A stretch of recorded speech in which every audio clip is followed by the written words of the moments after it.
And that, and then let's start the presentation. All right. Good evening, everyone. My name, as you can see, my name is Martin II. And, some folks tell me, well, if you have the same first name and the same last name, that makes it easy. Take my word for it. It does not make it easy at all. It's kind of confusing. I remember when I was in the Army, I had a drill sergeant who would just give me a hard time about having the first, same, and last name. But I have, sometimes I've asked my father, said, in the past, why did you do that? And the answer was, well, it was easy. I just named you after me. So they took the easy route. So it is Martin II. And currently I'm an Agile coach and Scrum Master for an international healthcare company. I've been doing Scrum for a long, long time.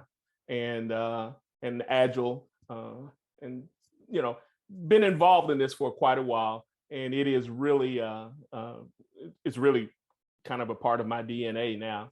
One of the things that I am aspiring for is my certified team coach. That's what I'm working towards, and so I've moved away a little bit from from working for an organization, being a part of an FTE, part of an organization, to more of a consultant role, and trying to broaden my experience and broaden the things that I'm exposed to try to better equip me or prepare me for being a certified coach. So that's kind of me in a nutshell. Not a whole lot there. So let's get started. And I guess before I move on, I want to thank Mindy for inviting me.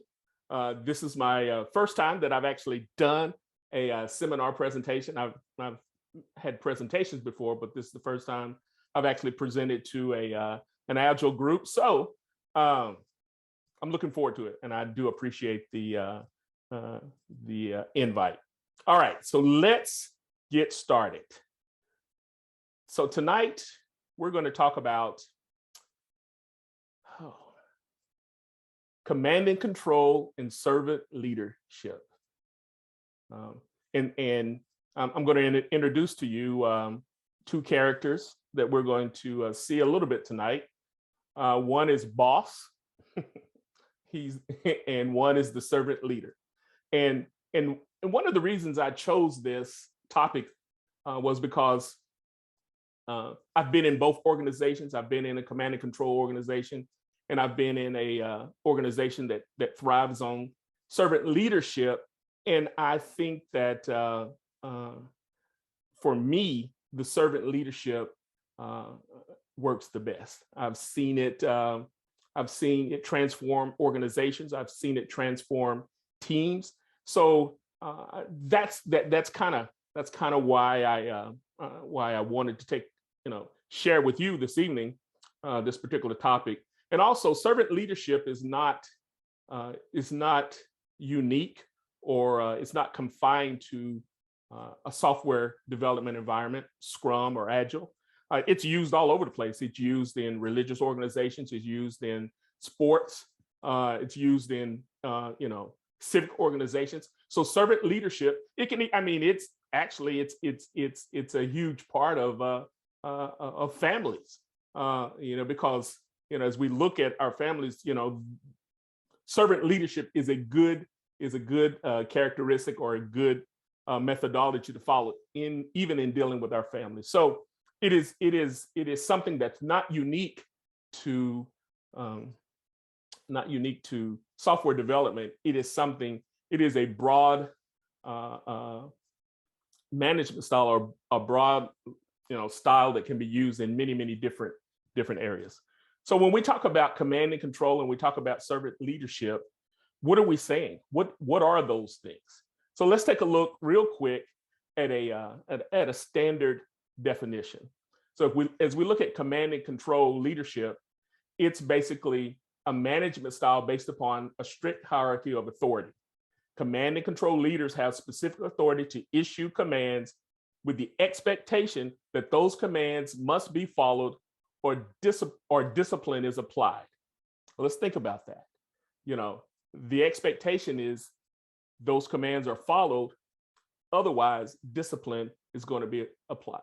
Now, command and control is a leadership style that's been around for a long, long time, and it's been very successful, and organizations and companies have been very successful using it. It is by far the leadership style in most of the military organizations. So it's not that it can't be successful or it can't be used successfully, but it is command and control, and it has some limitations, and we'll talk a little bit about those as we move on. Servant leadership, and this is from Robert Greenleaf, who is basically the father of servant leadership. He says a servant leader focuses primarily on the growth and well-being of people and the communities to which they belong, while traditional leadership generally involves the accumulation of an exercise of power at the top. Servant leadership is different. The servant leader shares power. He puts the needs of others first and helps people develop and perform as highly as possible. So as we take a look at this definition, we see that servant leadership is, to an extent, it's more involved in the day-to-day lives of those that are part of the team or an organization that utilizes this leadership style. Very involved. It doesn't take away. It doesn't say there are not any leaders, but it talks about power, and it talks about leadership, and it talks about the needs of others and helping others perform. So servant leadership is probably, it's more like what it says. It's servant. It involves serving others. And that's kind of what when it comes down to it, that's what really, life is about. It's about serving others and serving and others and being served as well. So servant leadership as a style is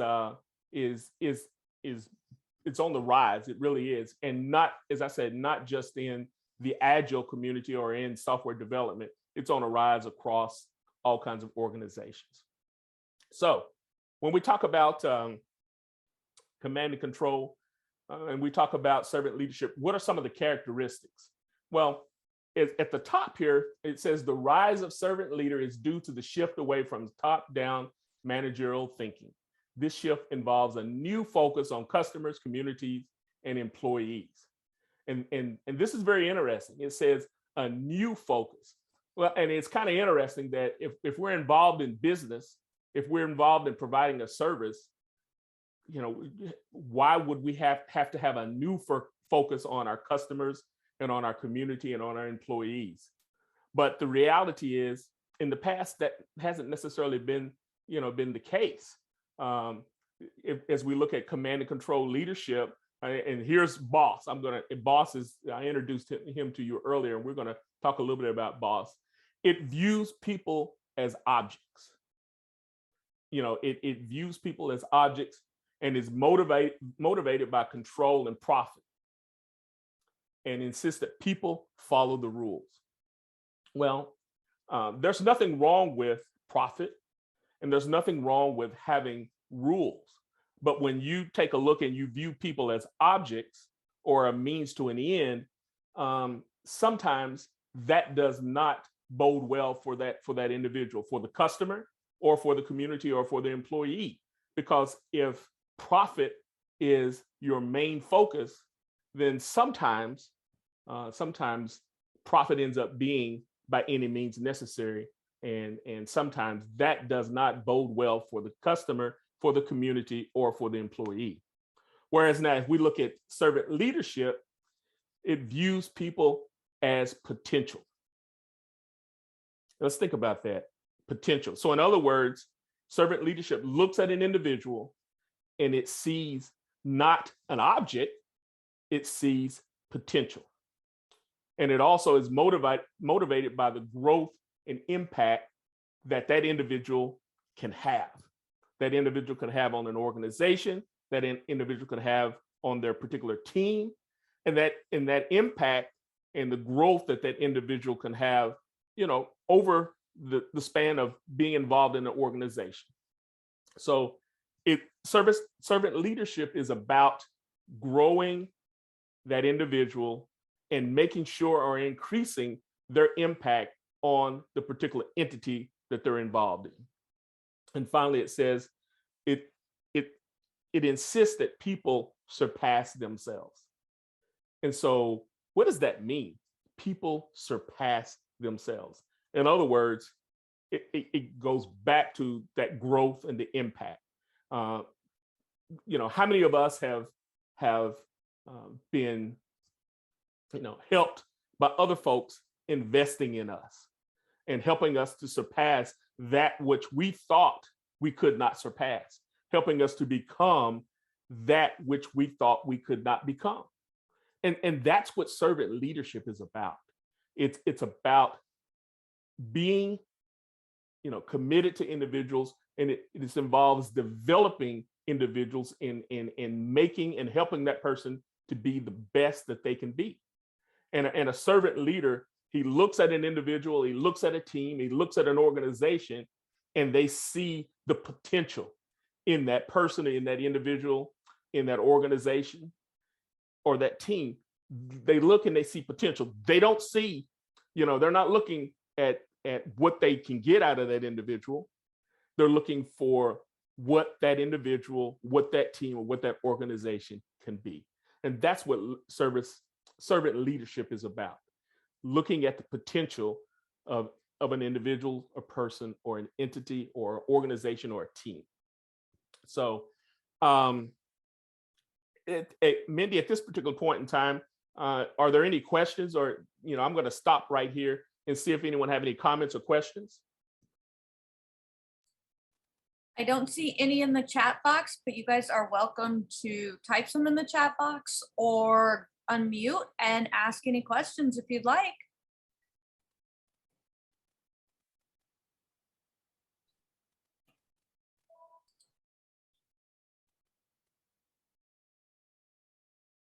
Okay. All right. Let's go ahead. Now I'm going to introduce you to Cam. And Cam is the boss. He's the boss. And what we want to do is take a look at some of the characteristics between an individual that's leading by command and control, and an individual that's leading through servant leadership. So let's take a look.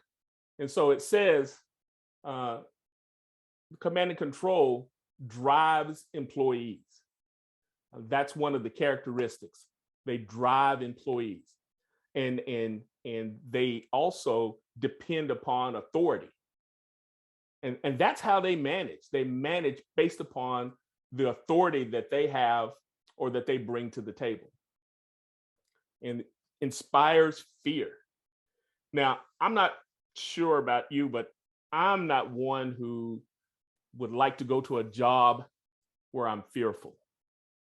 I'm fearful. That just doesn't seem very appealing to me. And that command and control is about I. It's I. It's about me. I'm in control. I'm at the top of the pyramid. It is about me. And then it's about me until something goes wrong. And then they begin to place blame for things that don't go wrong. And it's not my fault that this didn't work. It's not my fault at all.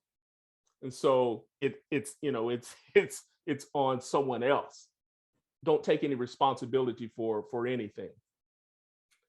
A command and control leadership style, he knows how it's done. And more often than not, those individuals are very, very good at what they do.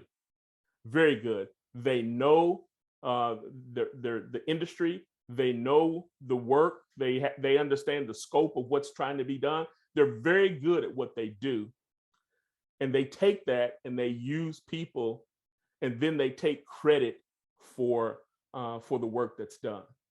The people are working and completing the work, but this command and control person is taking credit, and they're giving commands, and they're giving commands, and they're saying go. They're not saying let's go. They're sending others. They're saying go. Now let's look at the other side.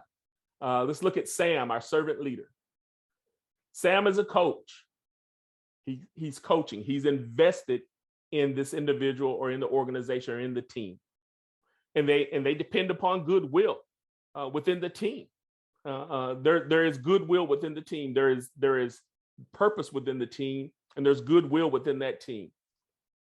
Sam, as a servant leader, generates enthusiasm. He wants the team to be enthusiastic about what it is they're working on, not fearful, but be enthusiastic about the things that they're being asked to do. Sam says it's we. It's not I, it's we. We're the team. There's the old saying, there's no I in team.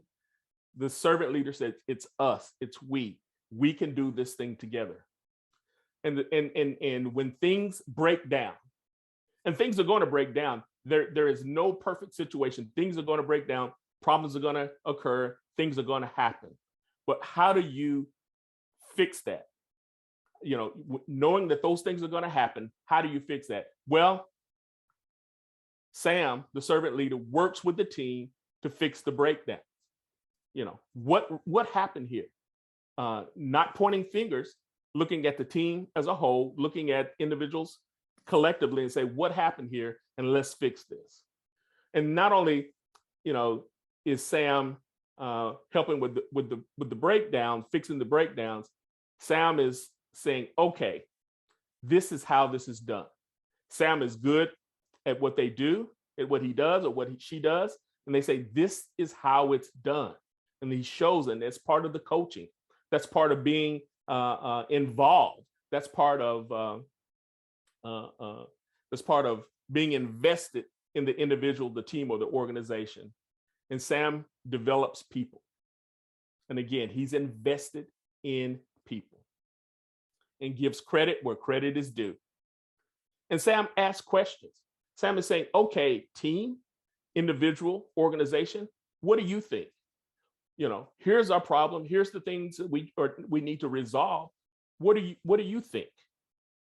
What are your thoughts? How would you do this? And Sam wants input from the team, wants input from the entity, from the organization. And that's what a servant leader does. And so in the end, Sam is saying, okay, he's not sending individuals. He's saying collectively, let's go. Let's go.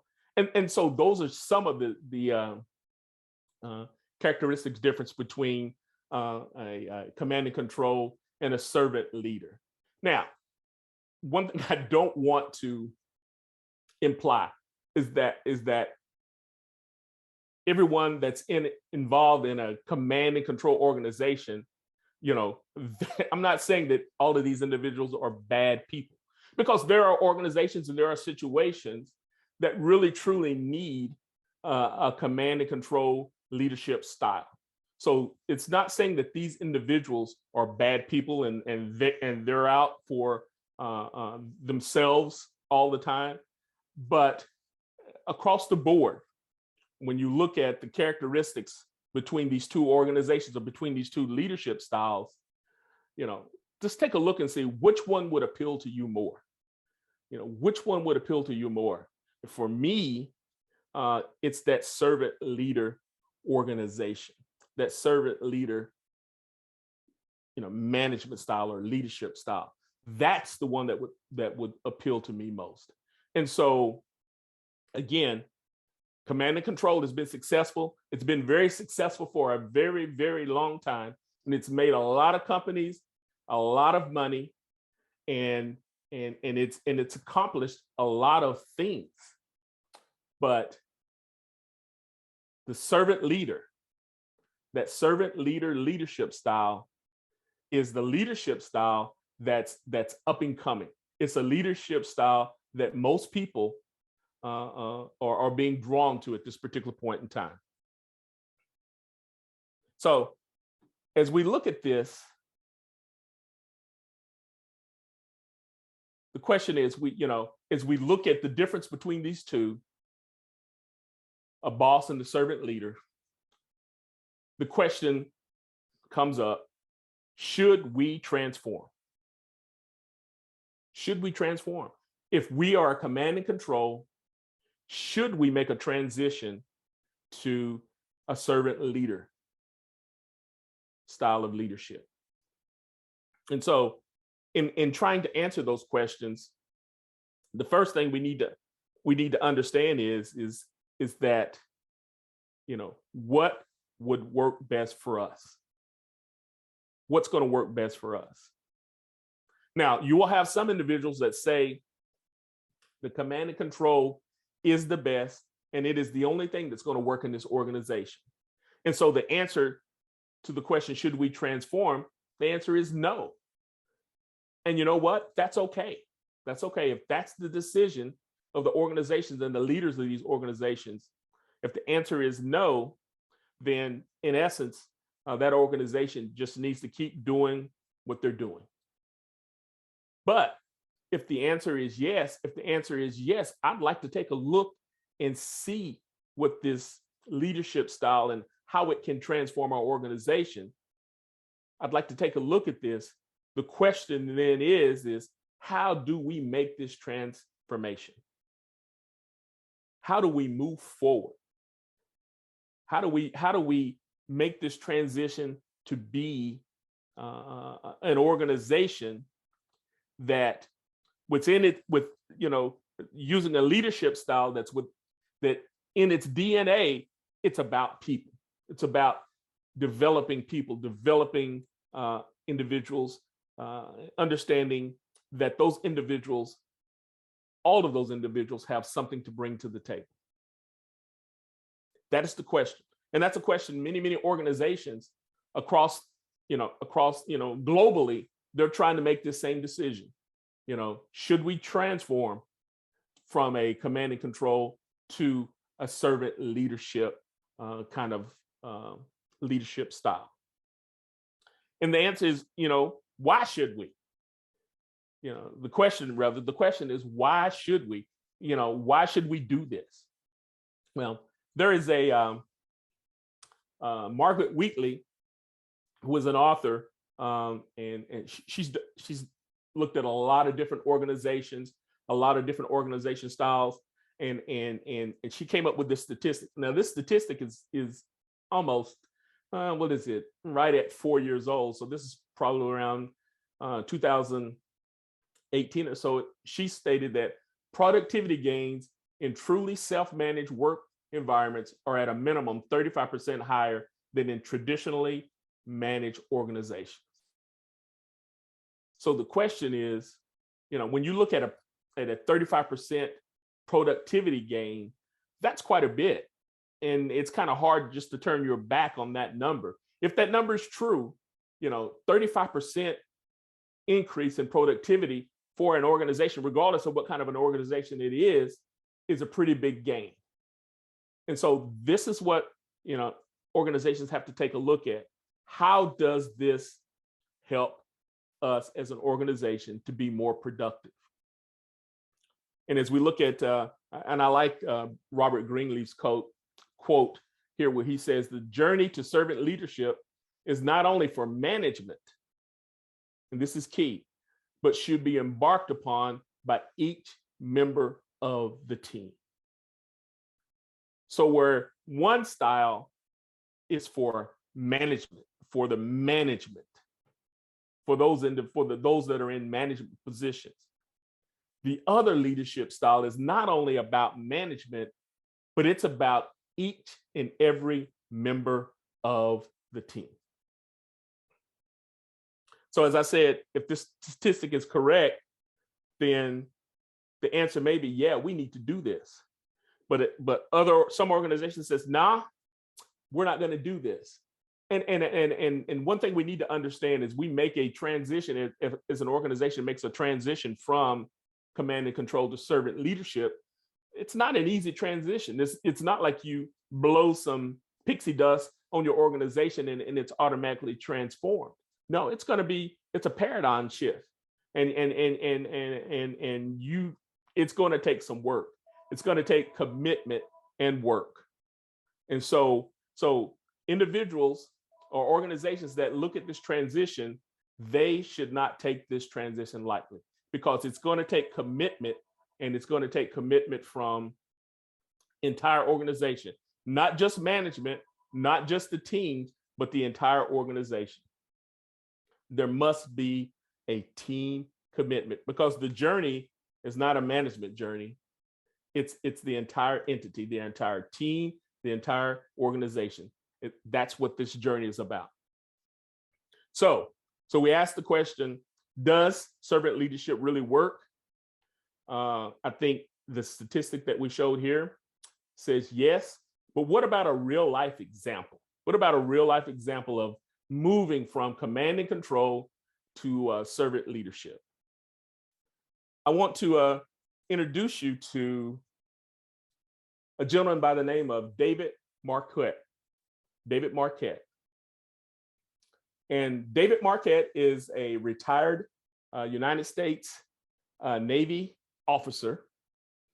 And he is now a leading organizational management consultant and the author of this book, Turn the Ship Around.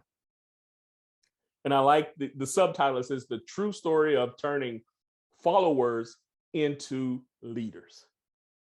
And that's what David Marquette did. So just to give you a brief background, David Marquette was a Naval Academy graduate, and his specialty was nuclear submarines. That's what he studied, to be commander of a nuclear submarine. So he studied and he trained for that. So, and then he got assigned to a nuclear submarine to be captain of a nuclear submarine. Then something happened to where the captain of a ship, of another submarine, just decided to quit. And so they assigned this non-nuclear submarine to David Marquette. And so, and his situation was that he wasn't really trained on this different type of submarine. But because he was an excellent leader, because he was an excellent manager, his command said, we'll give this to you. And so he takes it, and then he says, okay, all right, let's try this out, even though I'm walking into a situation to where I'm not as familiar with as I'd like to be.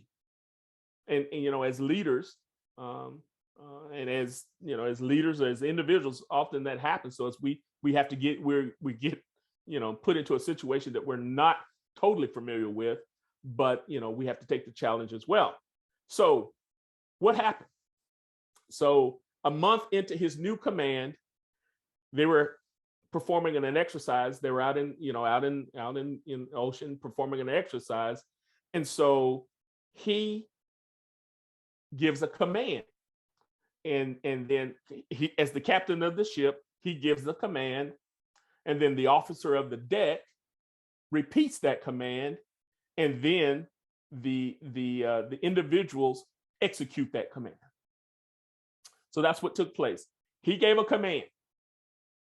The officer of the deck repeated that command, but the individual that was supposed to execute the command didn't do anything.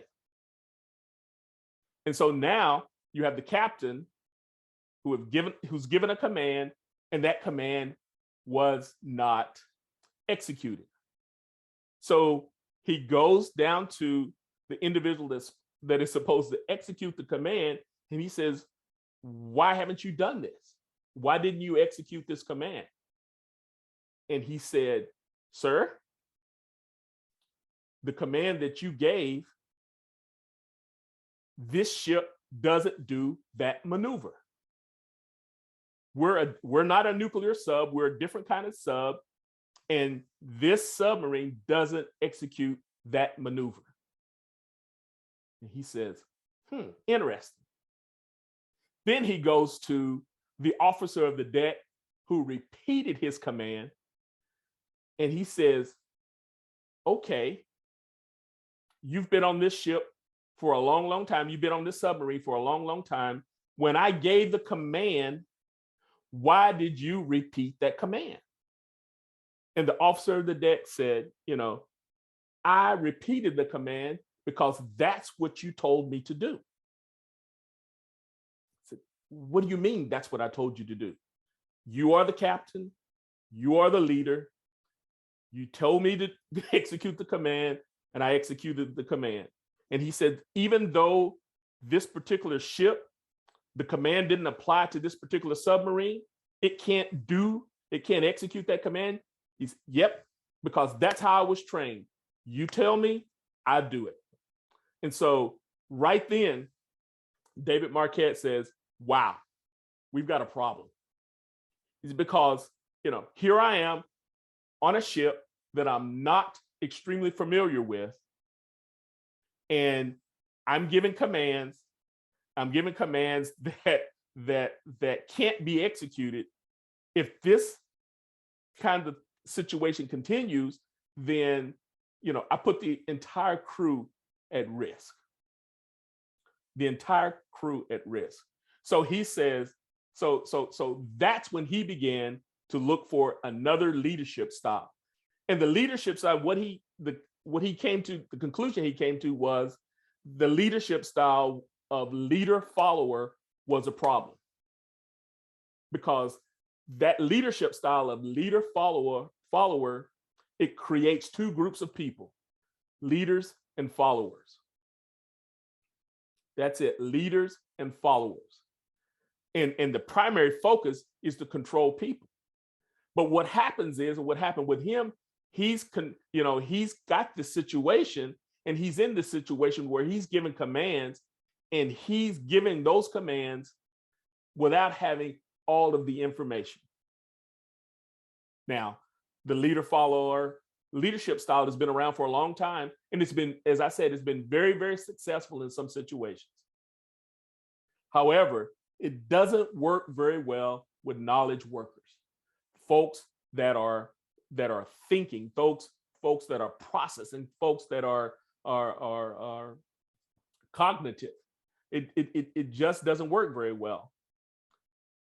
And the main reason is because followers function like followers. So what does that mean? Followers function like followers. What that means is that they totally depend upon the leader. Totally depend upon the leader. There's no initiative. There is no thought processing. Whatever the leader says, that's what they do. And if you think about that, it takes away all kinds of initiative. It takes away, your initiative. It takes away your drive. So David Marquette said, this is not the leadership style that I want for this particular ship, for my new command. So what did he do? He came up with what he called the leader. And so, and what he emphasized to these individuals, to his submarine, the USS Santa Fe, he says, each team member can be a leader. And that's what he emphasized. He told his entire crew, each team member, everyone on this ship, all 135 of those individuals can be a leader. And what that did was, once he told them that, it built their morale. It built a morale around the entire ship. And it also built a strong team. because they were no longer non-functioning, thinking individuals without any initiative. They had some responsibility. They had some say-so in how that ship was going to be executed, how that ship was going to be managed, how that ship was going to be run. And so, and also what happened is that it built the individual skills and their leadership abilities. And so and believe me, David Marquette didn't come about this overnight. And I recommend the book to you. It talks about his whole process, the process of moving from the problem, which is the leader-follower leadership style, to the solution, the leader-leader leadership style. Very good book, a lot of good information, a lot of good tidbits to take away in dealing with and transforming and becoming a servant leader. Okay, and so he recognized the problem and he came up with a solution. Now, David is a consultant, and he's developed a methodology called intent leadership. So in other words, what you do as a leader is that you provide intent, and then you let this team come up with, how they're going to perform to reach that intent or to fulfill that intent. And so it's a very different type of leadership style. It's very much in the realm of servant leader. And so and as as Marquette, as he looked at his organization, as he looked at his submarine, and as he's looking at other organizations, he's saying leadership is communicating to people their worth and potential, so clearly they are inspired to see it in themselves. In other words, what is this? This is investing in people, investing in the people that's a part of your organization, that's a part of this entity, that's a part of this team, and showing them that they are worthy, they have potential. And that inspires them. It inspires them. And he also says, I like this quote, he says, a vast untapped human potential is lost as a result of treating people as followers. Treating people as followers. So in other words, a follower will act like a follower. They're not going to see the potential in themselves.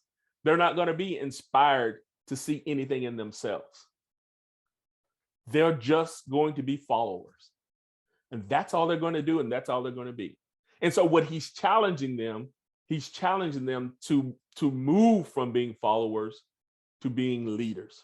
And finally, it says, imagine a workplace where everyone engages and contributes their full intellectual capacity, a place where people are healthier and happier because they have more control over their work, a place where everyone is a leader. A place where everyone is a leader. Now, I don't know about you, but that's a place where I'd like to work. A place where everyone is a leader.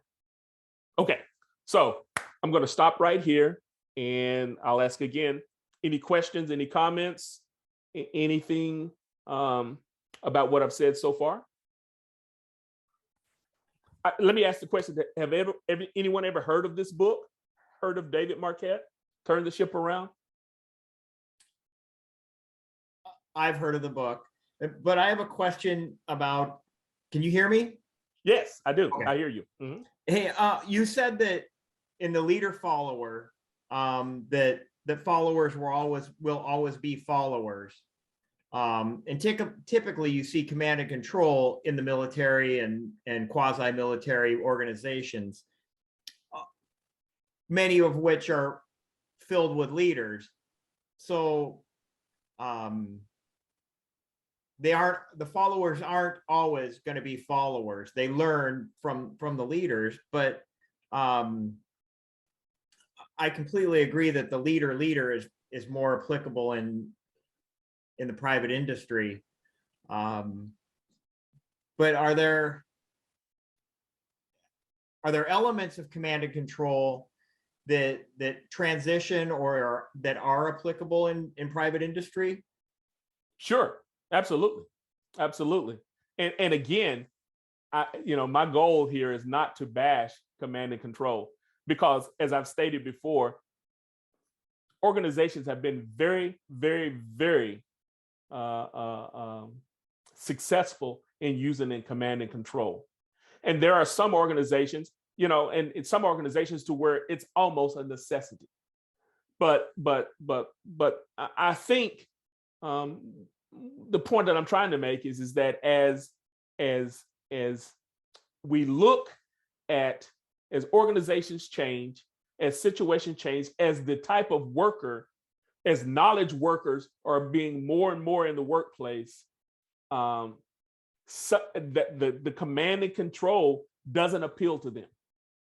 A lot of times command and control is when we look at, not always, sometimes when we look at in manufacturing and those kinds of things, command and control is highly utilized in those types of organizations.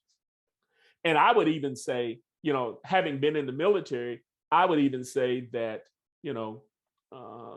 until I actually read this book, I would say exclusively command and control is in the military.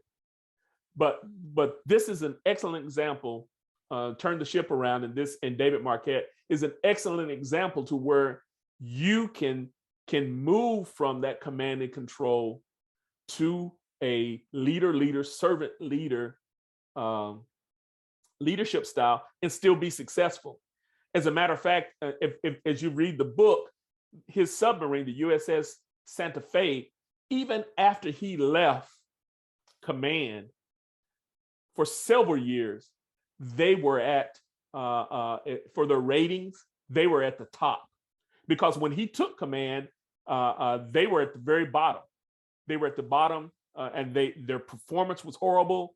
They had all kinds of issues, personnel issues, and so it was an eye opener, when when he said that the officer of the deck who knows that ship much better than him, instead of telling him that the command that he gave could not be executed, he went ahead and gave the command anyway.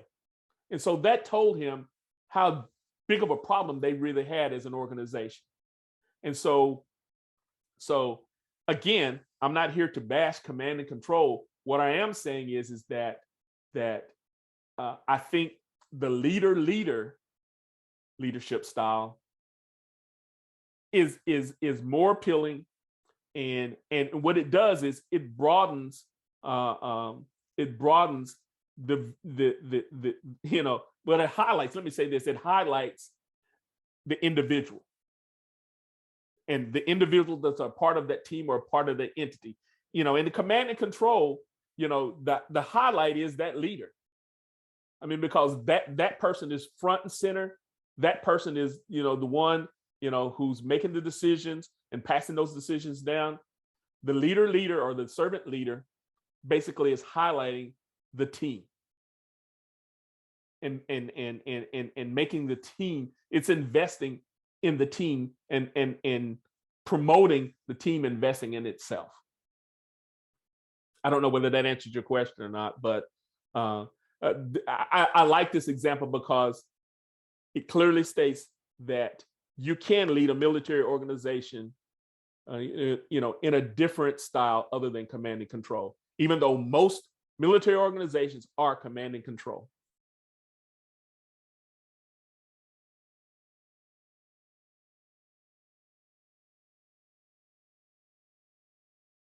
All right. Anything else? Okay, let's do this real quick. Now let's take a look at what is a servant leader.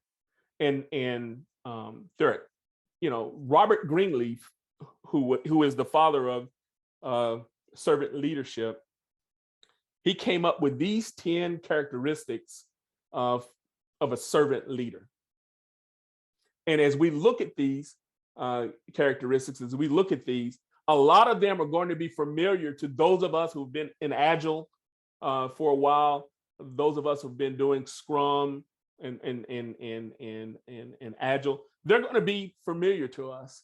And so I think he's emphasizing things that really need to be emphasized and looking at it from a team perspective. How do you invest in, not in just the leader, how do you invest in the team? And how can the team as a whole be servant leaders? And I think one of the things that if nothing else, that you get out of this is that when your team, and I'm speaking as a Scrum Master, as an Agile coach, and even as a leader of an organization, a development organization, each member of that team, each member of that entity, each member of that organization can and should be a servant leader. That's my goal. And I don't know how well I've done it, but that's my goal. Each member of that team is a servant leader. So let's take a look at these 10 characteristics real quick. Listening. This is not anything new. In Agile, as we always talk about listening, active listening. It is very, very important part of communication. And you know as well as I do, you can't have any kind of relationship, whether it's a team, whether it's a civic, whether it's a political, whether it's a religious, or whether it's a marriage. You can't have any kind of a good relationship without communication, good communication, and listening is a huge part of communication. So listening, listening, and sometimes we're not very good listeners, because as someone speaking, we're thinking about what we're going to say, once they finish. No, we really need to be a good servant leader, to be a good member of a team. We need to be active listeners. Okay. Empathy. Empathy is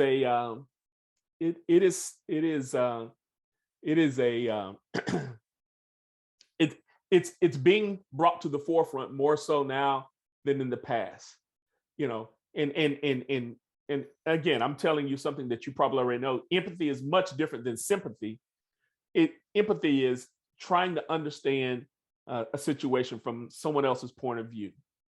It's not being sorry for them. It's understanding from their view, their point of view, understanding, and as you work on, and as you're in your team environment within your organization, everyone's different. Everyone has different situations, different circumstances. And so empathy is saying, try to put yourself in that other person's shoes. Healing. And this is a very interesting one. Very interesting. And I'll just read it. It says, everyone is broken in some way, which affects their behavior and attitude. Share the journey to wholeness with them. And as we think about this, in our teams, as I said earlier, are made up of all different kinds of people, all different kinds of situations. And we think about it, and if we're honest with ourselves, we're right. Everyone's broken in some way. So as a team, as a servant leader member of a team, yes, healing is going to be very important to be a part of that journey from where they're at, from where that brokenness to healing.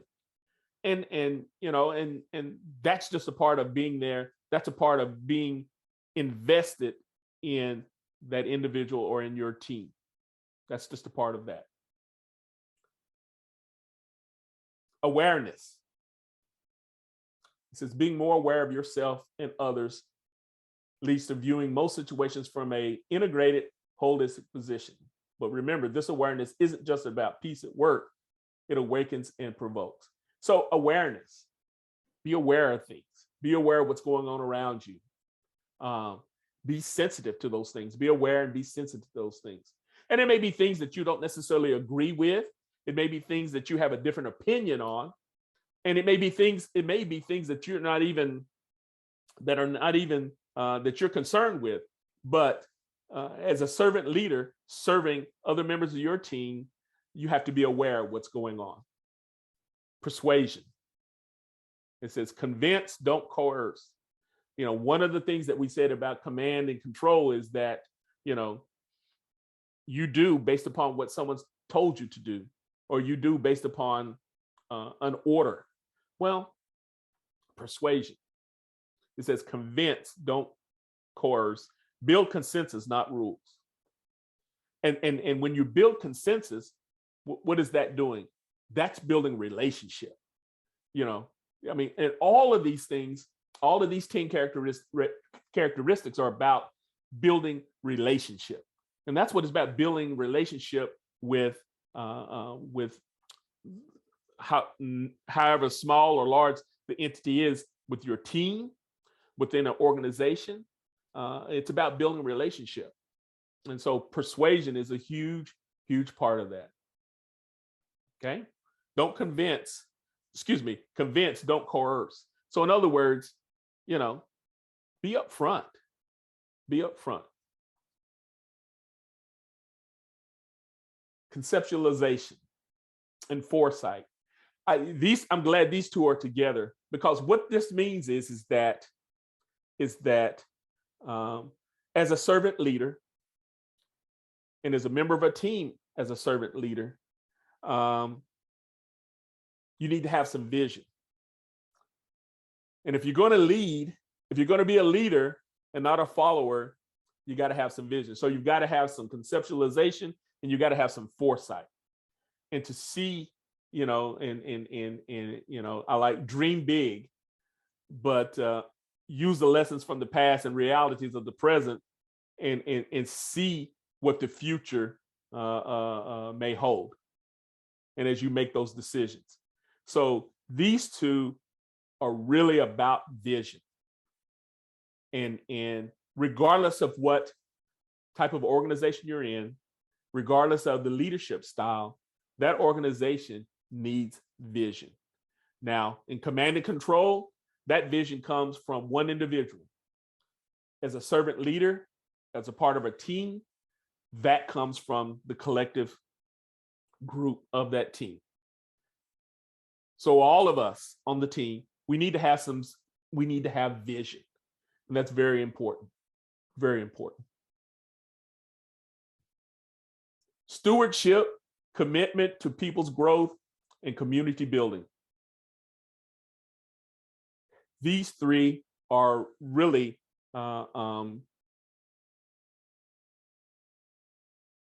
very important in growing and developing people, investing in people, and trusting people.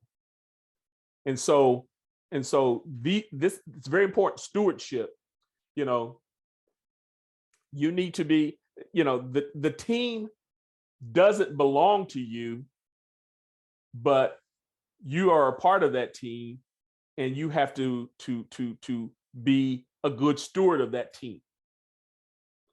And that means that you don't, you treat people well. You don't take advantage of that team. So you need to be a good steward as a member of that team. Commitment to people's growth, looking at the potential in an individual on that team. Because, while they're all a member of the same team, they each have their own individual person, own individual people. So you have to be committed to their growth, because as that team grows, the individuals are part of that team, and they have to grow. So in other words, if your team is growing individually, then that team is growing as a whole. And, and that's in their personal lives, it's in their professional lives, whatever it is. whatever the investment is, you need to be committed to that, to those individuals' growth. Community building. Again, it's a matter of belonging. We are a team. And that team is a community. And and again, these things that I'm telling you, more often than not, these are not new to you. The team is a community. That organization is a community. We're a community. So build that community, build that relationship, build that fellowship. And as servant leaders, and if everyone on that team see themselves as a servant leader, and they're portraying these characteristics, then you've got a pretty good situation. You've got a pretty good situation to where, as an individual, you can grow, and as a team, you can perform. And that's really what it's about. Whatever that organization is, growing and performing. Okay. Finally, so how do we become a servant leader? How do we become a servant leader? Well, let's take a look at this. First of all, stop reflecting on yourself. Now, self-awareness is a huge part of being any type of leader. And so you're going to have to look at yourself and examine yourself and see where you are. Just say, okay, how do I feel about this particular situation? How do I feel about my role on this team? And it says, do you lead to feed your ego, or do you nourish others? And that's really what it's about. Do you respect the team, or do you want them, or is it all about you? And I like this question. It says, are you confident enough in yourself to let your team share the power in the decision making? Sometimes as Scrum Masters, I've been a Scrum Master for a long time. When I remember when I first became a Scrum Master, I thought I was, a project manager, and this was my team. And it took me a while to grow out of that. So, but the only way I was able to do that is by reflecting on myself, doing a self-examination, being self-aware. So that's the first thing. Start by reflecting on yourself. Take a deep look inside.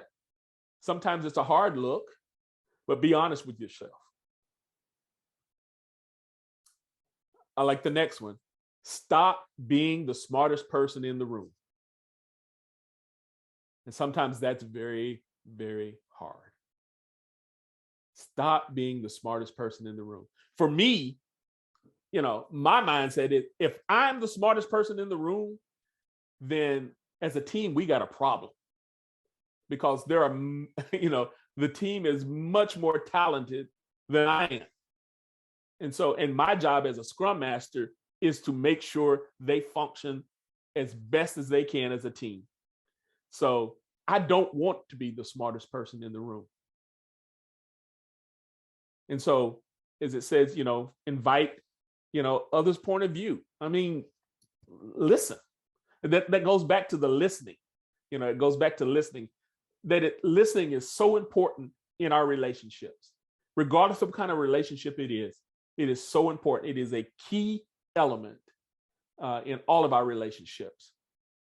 And so, listen to someone else's point of view.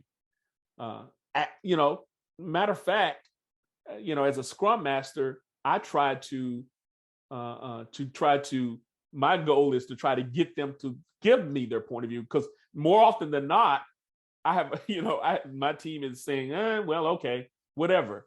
But my goal is, as a Scrum Master, is to get them to talk and to give me their point of views, because their point of view is very important.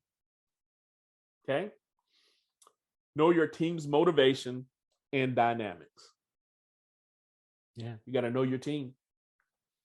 You got to know your team. What motivates them? What makes them click? And with that, and that comes from being invested in that team's growth.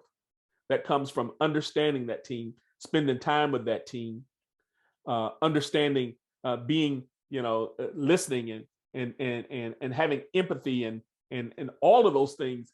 That comes with, that's how you know your team and know what motivates them.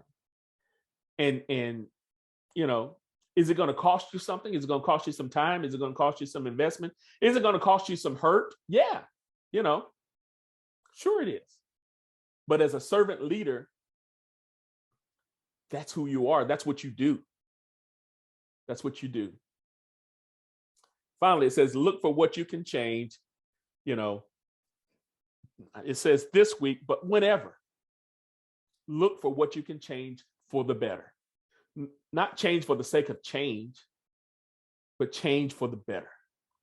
And always be on the lookout. Look for some, what about that? Where can I catalyze some change at?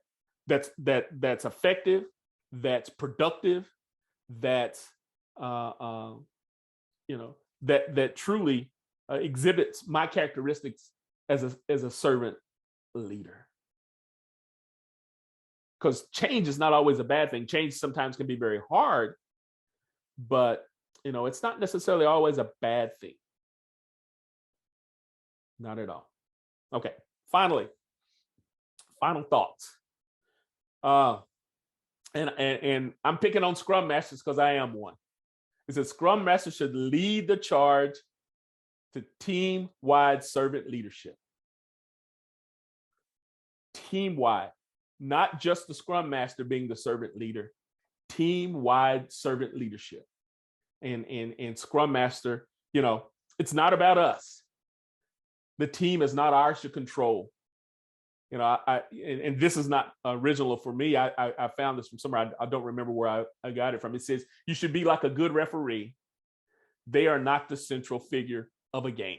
Now, some sporting events, the only thing you see is a referee. To me, that's not a good referee.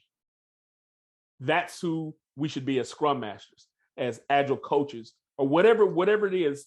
We should be leading the charge to team-wide servant leadership. I think that should be our goal. Should be our goal, because servant leadership is not just for the Scrum Master. I know that's who we should be. That's who we ought to be, but it's not just for us, because the team as a whole, if you think about it, the team is serving each other.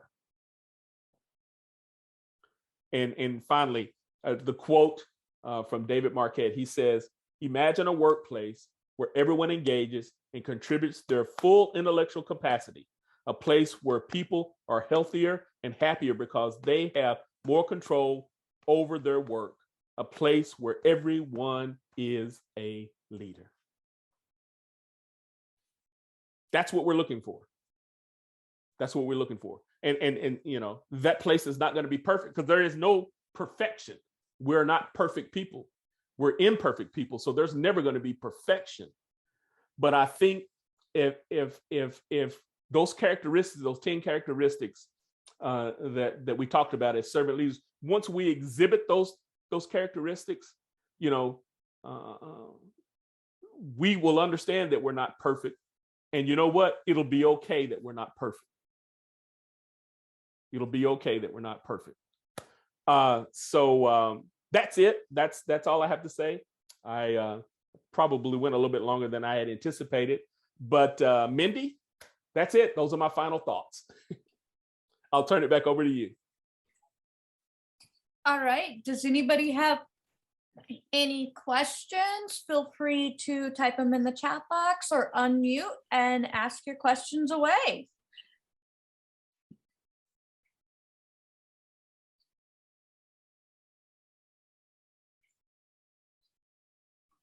Just giving people time, Mindy. I saw you on unmuting, and I'm like, about ready to say, go ahead, Brian. No. I just want to give everybody else a chance first. Go right ahead. And So, Ricky, well, before you go, I'm going to answer that one. If you are registered for this, yes, you will. But if not, I'm going to put, for the question was, will you get an email with the link to the recording? Yes, you will if you're registered. If not, I'm going to post my email in the chat box, and you can email me and I will email you the link to the recording as well. Okay, go ahead, Brian. Sorry. Thank you, Mindy. And thank you for the talk tonight. I appreciate everything you said. I agree with everything you have shared with us as food for thought, and implying that in principle. I'm wondering if you can share your thoughts as a person that has delved deep into, I guess, kind of analyzing the situation. One of the aspects about to be successful as a servant leader is that the team needs to be open to the idea of being servant leaders also.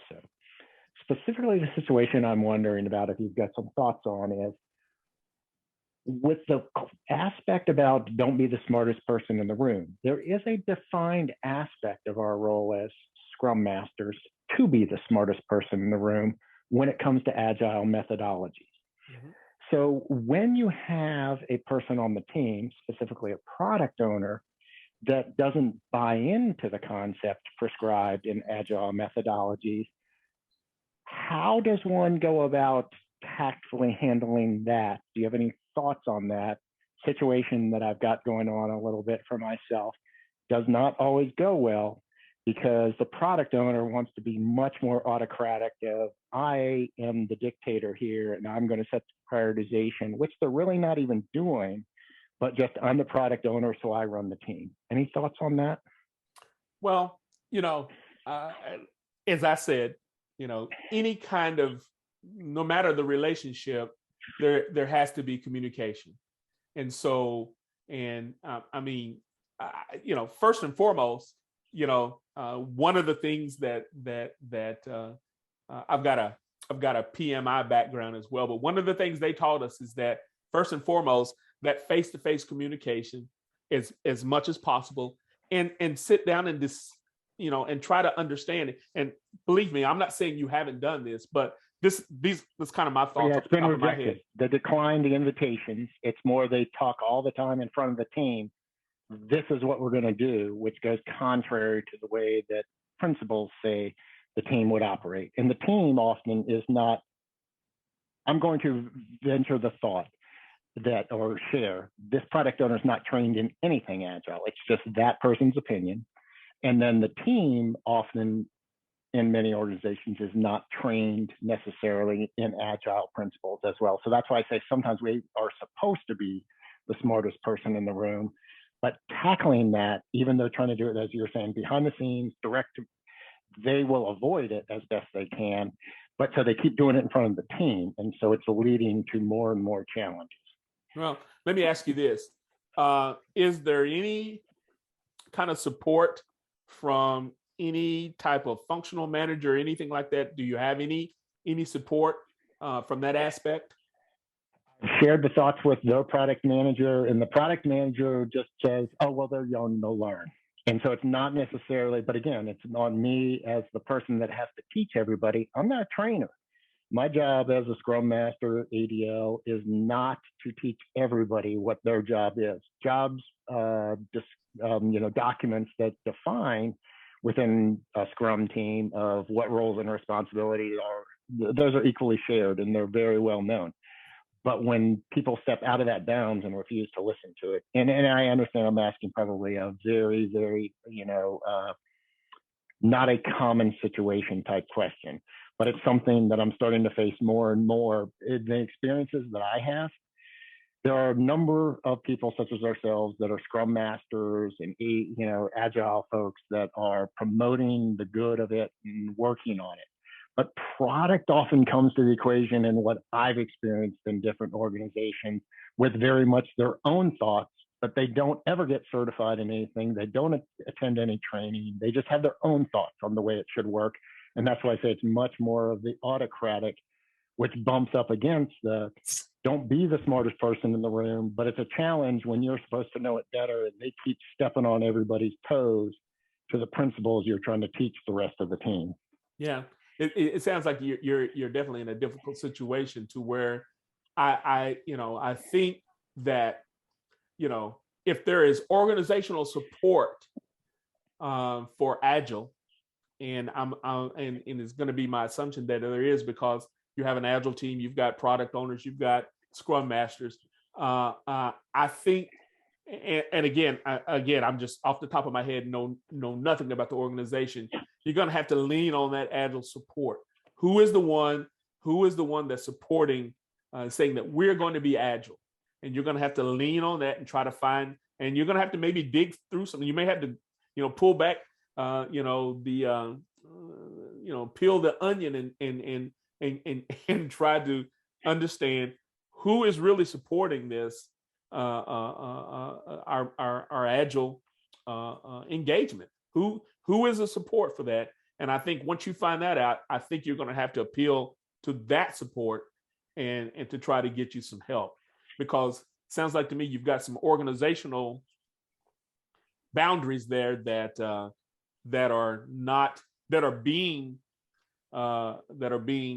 more important than the Agile roles. That's what it sounds like to me. I think I agree. There are definitely the challenges, as you're saying, within there. And I think there are pieces of it where, when I try to talk with the team, they understand it, but less reluctant to confront it. And then, so in retros and various other things, they won't bring it up, but it does end up being that it's not the most efficient use of their time. So I'm trying to go from that perspective, because, as I said, I've tried to talk with the product manager, and the thought is, well, it's just a green, relatively young product owner. But at the end of the day, it's harming the team. And so that's the part also where I'm trying to protect the team as one of my number one jobs. And it's, as you said, it's a little bit, that's what I said, it's a fringe situation, maybe a little bit hard to necessarily do. Trying to live up to your principles, Martin, but it's presenting other challenges. Well, I think one of the things that I would do is to find that Agile sponsor for my organization and lean on that. Because someone has said, we are going to be Agile. Don't know who that is or where it's at or what level in the organization, but try to lean on that and to see that if there can be some conversation with all the parties that are involved to try to resolve, because it really is, about the team. It's not about the product owner. It's about the team. For as from your perspective, it's about making that team as effective, or helping that team to be as effective as they possibly can. So find the Agile representative and who says we are going to be Agile, and maybe start there. That's probably what I would do. Thank you. May I ask a question of, I'm sorry, and I don't see who's speaking or who initiated the question. But is this team or company going through an Agile transformation, and is the organization fairly young in its transition and transformation? I would say we're somewhere in the middle of all of that, because it's a very large organization. And there are challenges if one applies the concepts from B.W. Tuckman in the late 60s about group dynamics. Whenever somebody new comes into a team, it reforms the team. Yeah. Right. And there are a lot of aspects that the organization would like to say that it's completely agile, but depending upon who is the person that comes in, and what that person's perceptions versus true knowledge of how things should be in an agile environment is the main driver of the challenge. So I know I'm not giving you a real good answer, because it's kind of all over the place. In this case, it's actually a probably a more seasoned team with a very young product owner that came in and believes that product owner, the belief is, knows everything, and so doesn't have to listen to anybody else. Yeah, no, that it's kind of hard, especially when it's a fairly new or younger team member that is trying to step into some big shoes. And so it's an influence, but as a Scrum Master, you're also there to help facilitate and help them also fit into their new role with influence. And sometimes it's a harsh conversation going, hold on, you came in, the team is now deviating. They don't have a safe space to air out. In the retrospect, that's where these conversations need to happen. And sometimes it is a difficult conversation with a product owner. I mean, definitely. Yeah, it's a lot of especially times if you don't have, especially if you don't have an agile coach within the organization to help them along. And it's sometimes, hey, you're being detrimental to the team and how they're working. Let's take a step back and let's reassess. And how can I help you be a better product owner, so that the team can also be able to deliver after every sprint. And if they haven't been delivering after every sprint, then there's an issue. Yeah. And so they're either not speaking up, they don't feel comfortable enough to speak up. So therefore there's that team doesn't have that safe space to be able to really do what Scrum and Agile tells us, the framework. So we're missing a piece in there. And the one thing is, there's not a safe environment. They're not going to speak up. If they're not going to speak up, then the product owner is just going to kind of run over them, and it undoes what you are there to do. Yeah, exactly. I think that's an excellent point. Use the team's performance. If they're not performing well, I think you have to go back to the product owner, and you have to go back to maybe even functional managers and say, we're not performing well. And the reason we're not performing well is A, B, C. Okay. And I think, and I agree, those are not easy conversations to have, but it sounds like to me, those are conversations that need to be had. Yeah.